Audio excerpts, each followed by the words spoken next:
સમગ્ર સરની જે પ્રક્રિયા અત્યારે ચાલી રહી છે, અત્યારે ઇન્યુમરેશન ફોર્મના ડિસ્ટ્રીબ્યુશન અને કલેક્શનના ફેઝ છે.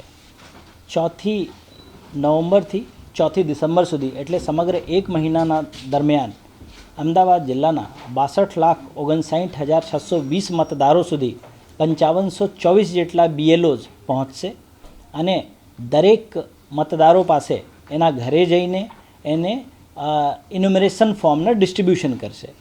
અત્યારે ઇન્યુમરેશન ફોર્મ જે છે આ યુનિક છે. યુનિક એટલે કે દરેક મતદાર માટે સેપરેટ ઇન્યુમરેશન ફોર્મ છે, જેમાં પ્રી ફિલ્ડ માહિતી ઓલરેડી એમાં આપી દેવામાં આવેલ છે.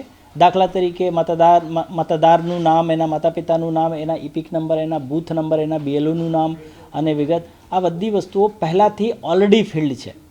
એના સાથે સાથે અમુક માહિતી જે છે જે મતદારોને ભરવાનું છે. એના સાથે બીજું પણ આપને કહેવા માગું છું કે મતદારોને ઇન્યુમરેશન ફોર્મના જ્યારે વિતરણ થાય અને કલેક્શન થાય, આ ફેઝના દરમિયાન કોઈ પણ જાતનું પુરાવાઓ મતદારોને નથી આપવાનું, જેની સ્પષ્ટતા ફરીથી હું કરવા માગું છું.